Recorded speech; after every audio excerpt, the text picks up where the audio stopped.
गांव की एक मासूम लड़की और एक आशिक जिन जिसकी मोहब्बत बन गई खौफनाक साजिश। देखिए ये डरावनी कहानी सिर्फ और सिर्फ हुसैन डेली शॉर्ट्स पर। ये कहानी एक ऐसे गांव की है जहां हर घर में जब बेटी जवान हो जाती थी तो उस लड़की को जिन्न के हवाले कर दिया जाता था। लोग कहते हैं अगर ऐसा न करो तो सया अदीन जिन्न कहर बरपाएगा, खेत जलेंगे, बच्चे मरेंगे और पूरी बस्ती उजड़ जाएगी। लेकिन कभी किसी ने ये नहीं पूछा कि आखिर ये जिन्न कौन है, क्यों जवान बेटियां ही उसकी भूख है और क्यों पूरा गांव एक खौफ के आगे सजदा कर बैठा है। किसी को पता नहीं था कि आखिर वो लड़की के साथ क्या करता होगा, क्योंकि जब भी कोई लड़की उस जिन्न से घर लौटती उसे कुछ याद नहीं होती थी। वो लड़की किसी से बात भी नहीं करती थी और 2 से 3 दिन के बाद उसकी इंतकाल हो जाती थी। बदरपुर गांव के लोग सुबह जल्दी उठते, खेतों में मेहनत करते, मस्जिद में नमाज पढ़ते और फिर शाम को अपने अपने घरों में बंद हो जाते थे। ये गांव बाहर से बहुत शरीफ और धार्मिक नजर आता था, लेकिन इस शराफत के पीछे एक ऐसा डर छुपा था जो रूह तक जकड़ ले। गांव की गलियों में बच्चे खेलते थे, लेकिन जैसे ही कोई कहता अरे उस घर में आज लड़की पैदा हुई है, लोग बधाई नहीं देते थे। माँ के मुंह से बस यही निकलता, या अल्लाह ये क्या कर डाला तूने, क्योंकि गांव में सब जानते थे कि लड़की का जवान होना उस जिन्न की बंदगी में चले जाना होता था। कोई कुछ कहता नहीं था, हर कोई इस नियम को चुपचाप मानता था, जैसे ये कोई तकदीर का हिस्सा हो।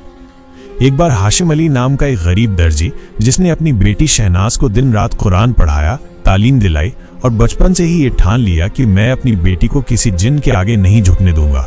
शहनाज की सगाई उसने अपने रिश्तेदार के बेटे से तय कर दी। निकाह की तारीख रखी गई, लेकिन ऐन उस रात शहनाज की जुबान चली गई।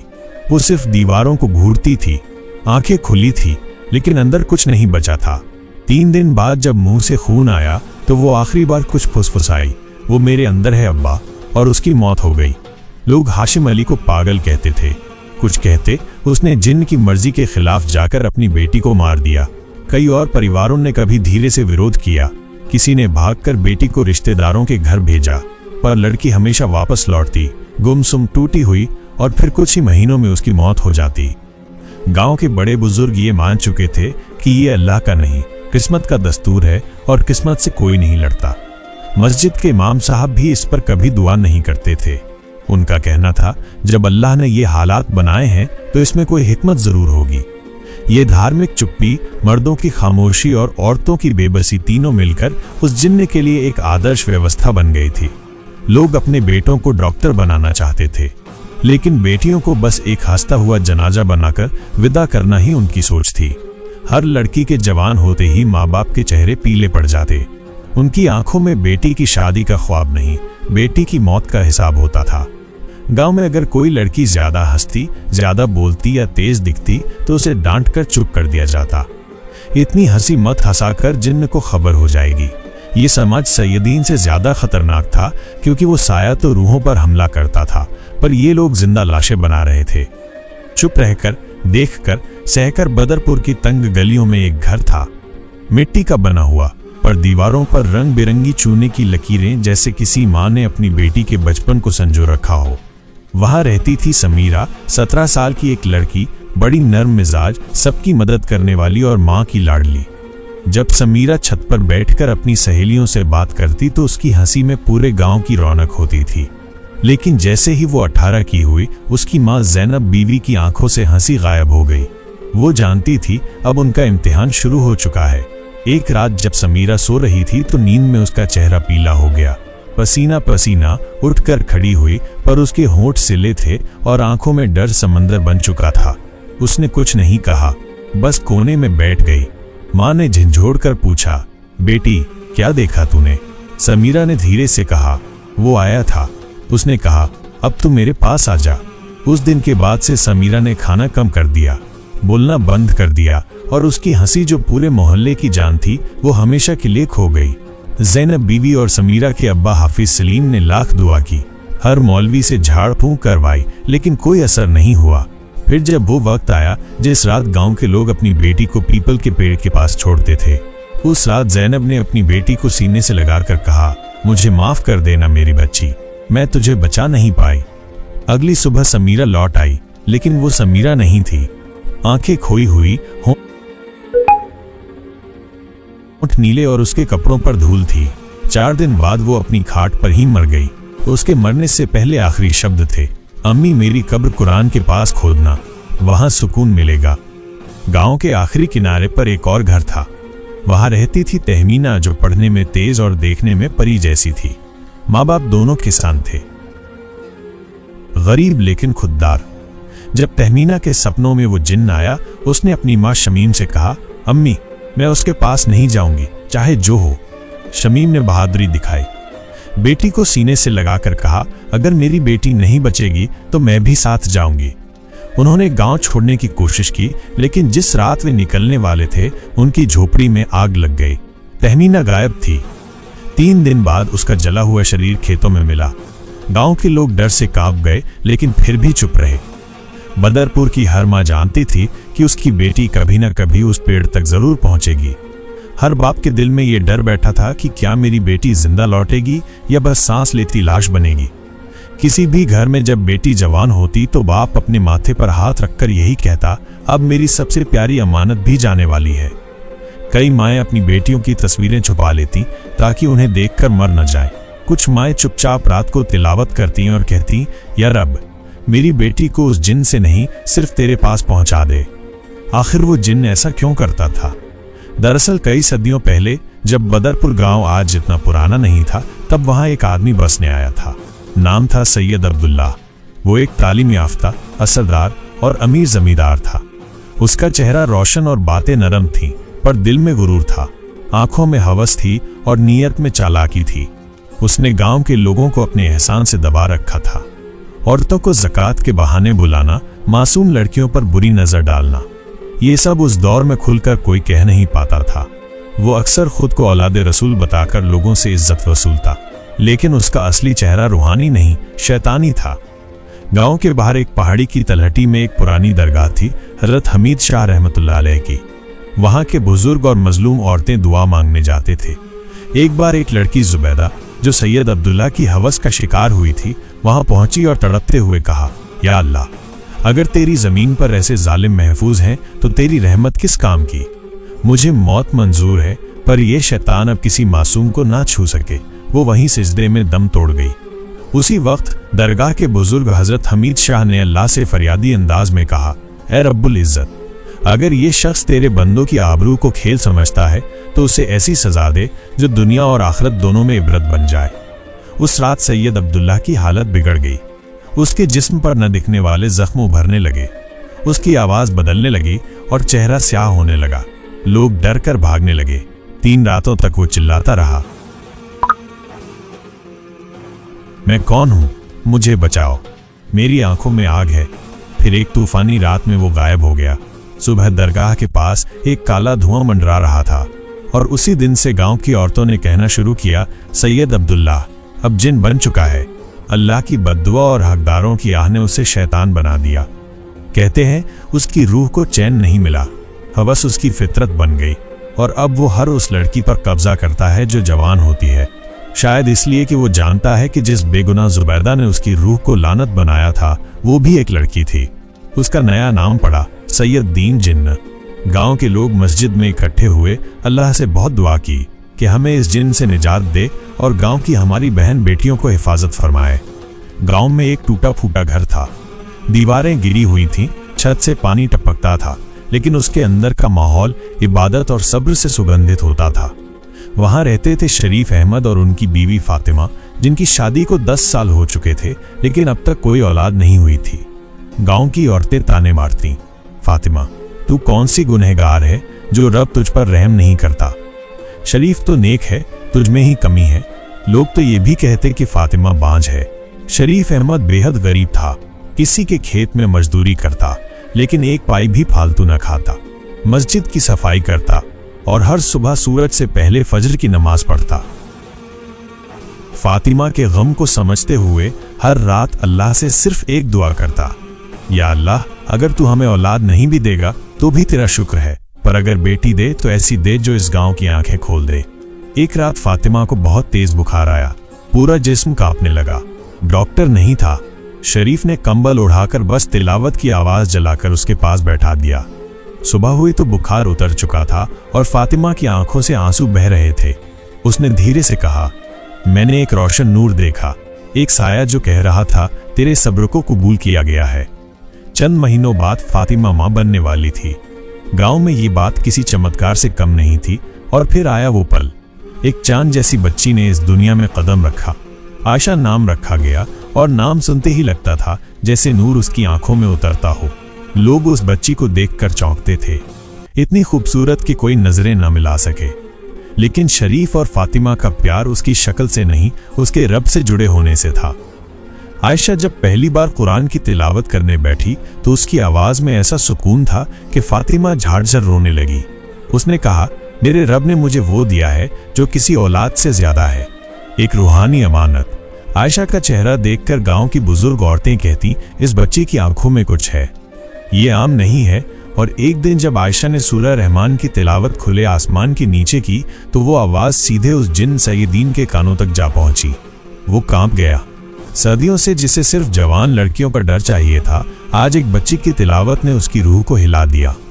आयशा जब छोटी थी तो खिलौनों से ज्यादा कुरान के पन्ने उसके दिल को भाते। उसकी माँ फातिमा उसे रोज सुबह उठाकर वुजू कराती और वो मस्जिद के किनारे बैठकर धीरे धीरे सूरह यासीन पढ़ा करती। उसकी नन्ही सी आवाज में इतनी मिठास होती कि पड़ोस की औरतें आकर उसके पास बैठ जाया करती। कोई उसे फरिश्ता कहता तो कोई नूर की लड़की।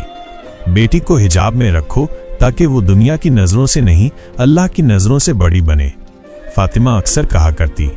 आयशा ने कभी हिजाब को बोझ नहीं समझा, बल्कि उसी में उसे इज्जत, ताकत और निजात नजर आती थी।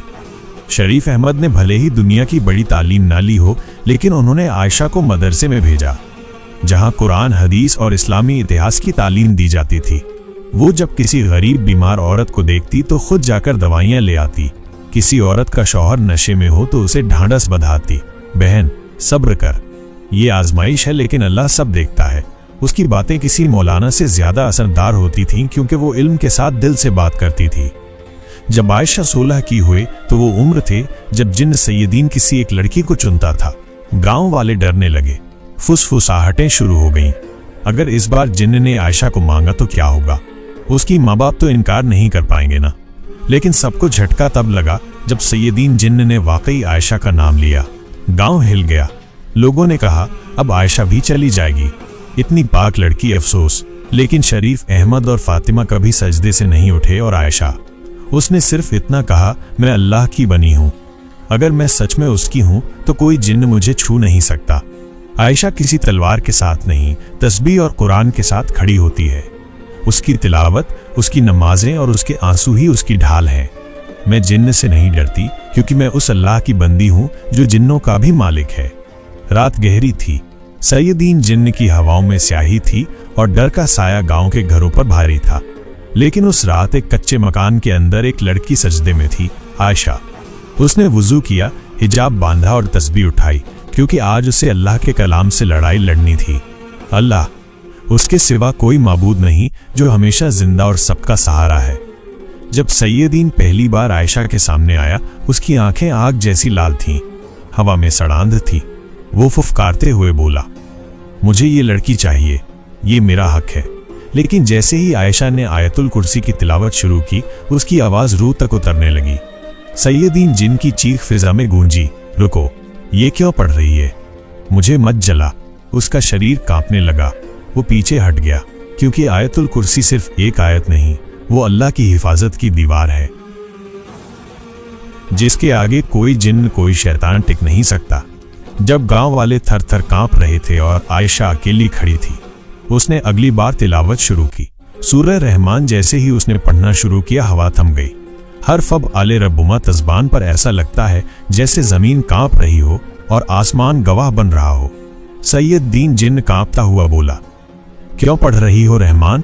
क्या मुझे उसके अजाब की याद दिला रही हो? हाँ, क्योंकि सूरह रहमान शफकत भी है और चेतावनी भी। वो जिन्न को याद दिला रही थी कि एक दिन हर जालिम को हिसाब देना होगा। यासीन, उस हिकमत वाले कुरान की कसम। आखिर में जब जिन्न एक बार फिर आयशा के पास आया और उसका चेहरा देखकर उसके अंदर का अंधकार डोलने लगा, आयशा ने सूरह यासीन पढ़नी शुरू की। गांव की औरतें दूर से देख रही थीं और उन्होंने महसूस किया कि उसकी आवाज में सिर्फ अल्फाज नहीं थे, रूह थी। सैयदीन जिन्न की सांसें टूटने लगीं। उसके चेहरे पर शिकन थी। वो बड़बड़ा रहा था, ये लड़की कौन है? ये तो रूहानी तौर पर बहुत ऊंची है।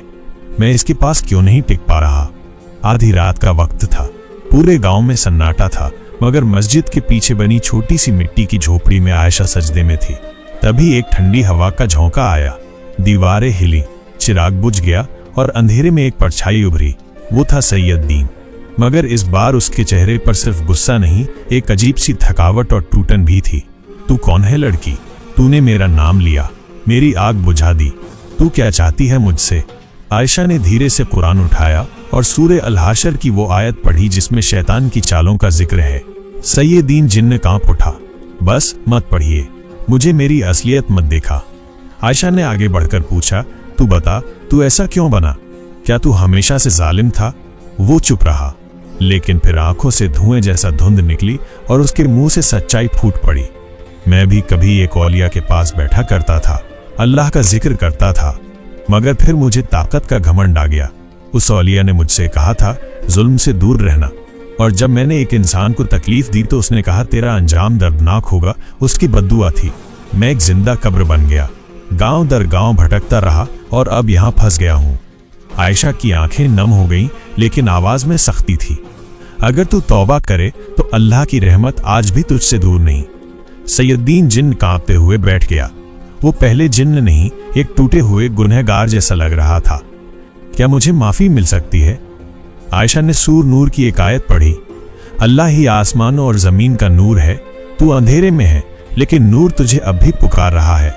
सैयदीन ने चीखते हुए आसमान की तरफ देखा और कहा, मैं तौबा करता हूं या रब, मुझे माफ कर दे, मुझे अपने नूर में जगा दे। एक जोरदार रोशनी हुई, जैसे आसमान से रहमत की रोशनी उतरी हो। सैयदीन की परछाई हवा में घुलने लगी और उसके जाते जाते सिर्फ इतना सुना गया, इस लड़की ने मुझे मेरी रूह लौटा दी। सुबह की पहली अजान गूंजी तो ऐसा लगा जैसे सालों बाद हवा में कोई सुकून और रोशनी का एहसास है। जहां कल तक हवाओं में सैयदीन जिन्न का डर था, वहां अब बच्चों की हंसी गूंज रही थी। औरतें जो पहले हिजाब में भी छिपती थीं, अब हिजाब को फख्र समझकर खुलेआम मस्जिद की तरफ जा रही थी। फातिमा अपने दरवाजे पर बैठी थी, आंखों में आंसू और हाथों में तस्बीह। उनकी बेटी आयशा पास में खड़ी थी, सफेद दुपट्टा ओढ़े हुए, चेहरे पर सजदा और इबादत की चमक। देखा फातिमा बीवी, आपकी बेटी ने क्या कर दिखाया। एक पड़ोसन ने कहा, जिस जिन्न से गांव कांपता था वो उस लड़की के सामने तौबा कर गया। फातिमा ने सिर झुकाकर सिर्फ एक बात कही, मेरी बेटी किसी को भी डर के साये में नहीं जीने देगी। कभी जिस गांव में बेटियां डर समझी जाती थीं, अब वहां हर घर से यह आवाज आती है, बेटियां अल्लाह की रहमत होती हैं और कभी कभी वो रहमत पूरी उम्मत को बचा लेती है। सैयदीन जैसे ताकतवर और क्रूर जिनको कोई तलवार नहीं हरा सकी, लेकिन एक लड़की की तिलावत, उसकी दुआ और उसका अल्लाह पर यकीन वो ऐसा नूर बन गया कि अंधेरे को मिटा डाला। जब दुनिया जवाब नहीं देती, तब आसमान से जवाब आता है। जिस लड़की को गांव वाले डर से कुर्बान कर देते थे, उसी आयशा ने पूरे गांव को बचाया। बेटियां मिटा नहीं सकती, लेकिन जरूरत पड़ी तो जुल्म को मिटा सकती हैं। फातिमा की नमाजें सालों तक कबूल न हुई, लोग ताने देते रहे, मगर जब अल्लाह ने सुना तो बेटी भी दी और उसे कौम की रहनुमा बना दिया। इबादत कभी भी बेकार नहीं जाती। अल्लाह इम्तिहान लेता है, लेकिन फिर इनाम भी सबसे बड़ा देता है। जिनका डर इसलिए नहीं था कि वो ताकतवर था, बल्कि इसलिए क्योंकि समाज खामोश था। जिस दिन एक लड़की ने आवाज उठाई, सिस्टम टूट गया। जुल्म तब तक रहता है जब तक इंसाफ वाले चुप रहते हैं। कभी कभी अल्लाह एक बेटी को पूरी उम्मत की रहनुमा बना देता है। बस जरूरत है उस पर भरोसा करने की और दुआओं को जिंदा रखने की, क्योंकि जहां दुआ है वहां रहमत है, और जहां रहमत है वहां जिन भी तौबा करता है। तो दोस्तों, ये थी हमारी आज की कहानी। अगर इसी तरह की कहानी सुनना आपको पसंद है तो प्लीज़ हमारे चैनल हुसैन डेली शॉर्ट्स को सब्सक्राइब ज़रूर करें और बेल आइकन को दबाना ना भूलें।